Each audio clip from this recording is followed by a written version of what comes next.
महाशिवरात्रि की व्रत कथा। पूर्व काल में चित्रभानु नामक एक शिकारी था। जानवरों की हत्या करके वह अपने परिवार को पालता था। वह एक साहूकार का कर्जदार था, लेकिन उसका ऋण समय पर न चुका सका। क्रोधित साहूकार ने शिकारी को शिव मठ में बंदी बना लिया। संयोग से उस दिन शिवरात्रि थी। शिकारी ध्यान मग्न होकर शिव संबंधित धार्मिक बातें सुनता रहा। चतुर्दशी को उसने शिवरात्रि व्रत की कथा भी सुनी। शाम होते ही साहूकार ने उसे अपने पास बुलाया और ऋण चुकाने के विषय में बात की। शिकारी अगले दिन सारा ऋण लौटा देने का वचन देकर बंधन से छूट गया। अपनी दिनचर्या की भांति वह जंगल में शिकार के लिए निकला, लेकिन दिन भर बंदी गृह में रहने के कारण भूख प्यास से व्याकुल था। शिकारी खोजता हुआ वह दूर निकल गया। जब अंधकार हो गया तो उसने विचार किया कि रात जंगल में ही बितानी पड़ेगी। वह वन एक तालाब के किनारे एक बेल के पेड़ पर चढ़कर रात बिताने का इंतजार करने लगा। बेल वृक्ष के नीचे शिवलिंग था, जो बेलपत्रों से ढका हुआ था। शिकारी को उसका पता न चला। पड़ाव बनाते समय उसने जो टहनियाँ तोड़ी वे संयोग से शिवलिंग पर गिरती चली गई। इस प्रकार दिन भर भूखे प्यासे शिकारी का व्रत भी हो गया और शिवलिंग पर बेलपत्र भी चढ़ गए। एक पहर रात्रि बीत जाने पर एक गर्भवती हिरणी तालाब पर पानी पीने पहुंची। शिकारी ने धनुष पर तीर चढ़ाकर जो ही प्रत्यंचा खींची। हिरणी बोली, मैं गर्भवती हूँ, शीघ्र ही प्रसव करूँगी। तुम एक साथ दो जीवों की हत्या करोगे तो ठीक नहीं है। मैं बच्चे को जन्म देकर शीघ्र ही तुम्हारे समक्ष प्रस्तुत हो जाऊंगी, तब मार लेना। शिकारी ने प्रत्यंचा ढीली कर दी और हिरणी जंगली झाड़ियों में लुप्त हो गई। प्रत्यंचा चढ़ाने तथा ढीली करने के वक्त कुछ बेलपत्र अन्याय ही टूटकर शिवलिंग पर गिर गए। इस प्रकार उसने अनजाने में ही प्रथम पहर का पूजन भी संपन्न हो गया। कुछ ही देर बाद एक और हिरणी उधर से निकली। शिकारी की खुशी का ठिकाना न रहा। समीप आने पर उसने धनुष पर बाण चढ़ाया।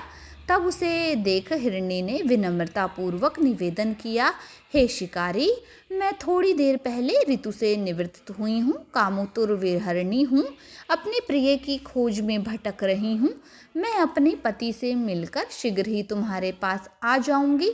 शिकारी ने उसे भी जाने दिया। 2 बार शिकार को खोकर उसका माथा ठनका। वह चिंता में पड़ गया। रात्रि का आखिरी पहर बीत रहा था। इस बार भी धनुष से लगकर कुछ बेलपत्र शिवलिंग पर जा गिरे तथा दूसरे पहर की पूजन भी संपन्न हो गई। तभी एक अन्य हिरणी अपने बच्चों के साथ उधर से निकली। शिकारी के लिए यह खुशी का अवसर था। उसने धनुष पर तीर चढ़ाने में देर न लगाई।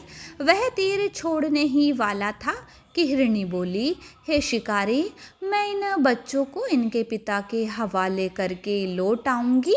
इस समय मुझे मत मारो। शिकारी हंसा और बोला, सामने आए शिकार को छोड़ दूं? मैं ऐसा मूर्ख नहीं। इससे पहले मैं 2 बार अपना शिकार खो चुका हूँ। मेरे बच्चे भूख प्यास से व्यग्र हो रहे हैं। उत्तर में हिरणी ने फिर कहा, जैसे तुम्हारे अपने बच्चे की ममता सता रही है, ठीक वैसे ही मुझे भी, हे शिकारी। मेरा विश्वास करो, मैं इन्हें इनके पिता के पास छोड़कर तुम्हारे पास तुरंत लौट आने की प्रतिज्ञा करती हूँ। हिरणी का दीन स्वर सुनकर शिकारी को उस पर दया आ गई। उसने उस मिर्गी को भी जाने दिया। शिकार के अभाव में तथा भूख प्यास से व्याकुल शिकारी अनजाने में ही बेल वृक्ष पर बैठा बेलपत्र तोड़ तोड़ कर नीचे फेंकता जा रहा था। एक हष्ट पुष्ट मृग उसी रास्ते पर आया। शिकारी ने सोच लिया कि इसका शिकार वह अवश्य करेगा। शिकारी की तनी प्रत्यंचा देखकर मृग विनती स्वर में बोला, हे शिकारी, यदि तुमने मुझसे पूर्व आने वाली 3 मृगियों तथा छोटे छोटे बच्चों को मार डाला है तो मुझे भी मारने में विलंब न करो, ताकि मुझे उनके वियोग में एक क्षण भी दुख न सहना पड़े। मैं उन हिरणियों का पति हूँ। यदि तुमने उन्हें जीवन दान दिया है तो मुझे भी कुछ क्षण का जीवन दान देने की कृपा करो। मैं उनसे मिलकर तुम्हारे समक्ष उपस्थित हो जाऊंगा। मृग की बात सुनते ही शिकारी के सामने पूरी रात का घटना चक्र घूम गया। उसने सारी कथा मृग को सुना दी।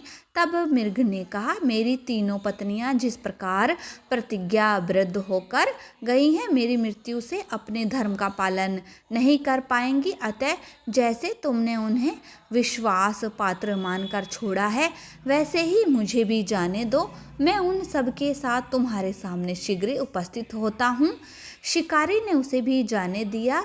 इस प्रकार प्रातः हो गई। उपवास, रात्रि जागरण तथा शिवलिंग पर बेलपत्र चढ़ने से अनजाने में ही शिवरात्रि की पूजा पूर्ण हो गई। पर अनजाने में ही की गई पूजन का परिणाम उसे तत्काल मिला। शिकारी का हिंसक हृदय निर्मल हो गया, उसमें भगवत शक्ति का वास हो गया। थोड़ी ही देर बाद वह मृग सहपरिवार शिकारी के समक्ष उपस्थित हो गया ताकि वह उसका शिकार कर सके। किंतु जंगली पशुओं की ऐसी सत्यता, सात्विकता एवं सामूहिक प्रेम भावना देखकर शिकारी को बड़ी ग्लानि हुई। उसने मृग परिवार को जीवन दान दे दिया। अनजाने में शिवरात्रि के व्रत का पालन करने पर भी शिकारी को मोक्ष की प्राप्ति हुई। जब मृत्यु काल में यमदूत उसके जीवन को ले जाने आए तो शिवगणों ने उन्हें वापस भेज दिया तथा शिकारी को शिव लोक ले गए। शिवजी की कृपा से ही अपने इस जन्म में राजा चित्रभानु अपने पिछले जन्म को याद रख पाए तथा महाशिवरात्रि के महत्व को जानकर उसका अगले जन्म में भी पालन कर पाए।